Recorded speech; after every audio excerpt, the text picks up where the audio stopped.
Well, good morning, everyone. Here it is, April the 2nd, Easter Monday, and it's a beautiful day to be alive. Yeah.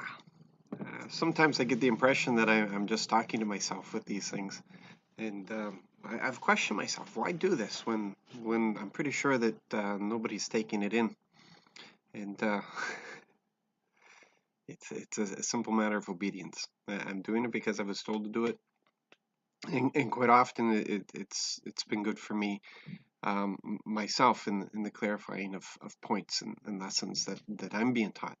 So if it just helps in my preaching, then that's fine. It's kind of like a video diary.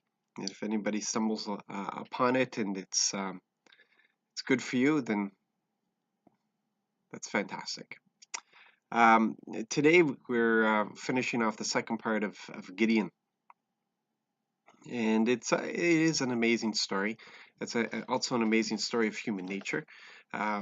We see here the tendency that we have to worship things.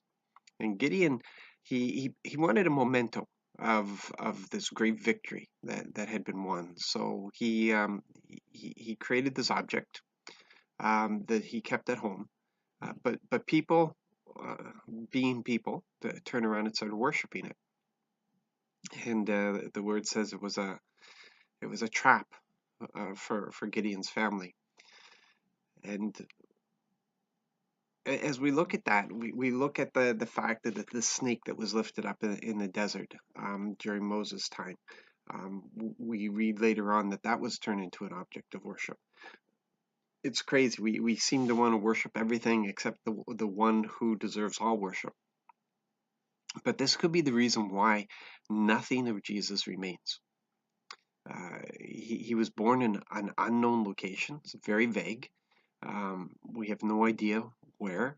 There's no place that can put up a sign that says Jesus slept here. Jesus ate here. It's unknown. These locations are unknown.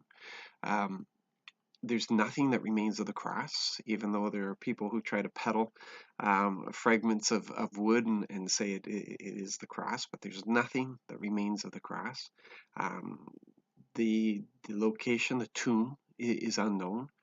These things are all unknown, but it didn't stop us from guessing at these locations and building shrines and churches on those locations and saying that it's holy ground, and we have this thing about worshiping objects, of needing to set up shrines. And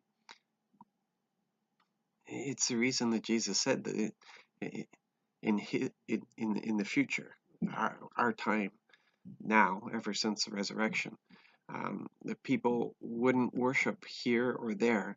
They would worship in spirit and truth. So wherever we are, we worship because we have the presence of the Lord. We don't need things. We don't need objects. We don't need crosses around our neck to symbolize anything. We don't need to build cathedrals. We don't need, it's wherever we are, wherever we gather.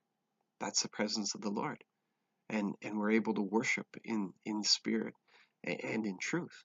And it's really there's something going on with me lately that we just need to get there. We need to maybe lose our buildings. We need to lose our all the tools that we have. And I love the worship music that's coming out, and that's fantastic. But a person with a guitar, a person with a flute, a person with a whatever spoons can create rhythm and new worships can come out on the sides of hills, in meadows, under trees, and in people's homes, in the kitchen, uh, walking along the street, wherever.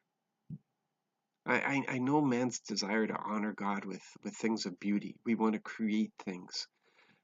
But if you read the Old Testament, God didn't want anything that was manufactured. He wanted what was natural. The altar he wanted to be made out of stone that was not cut.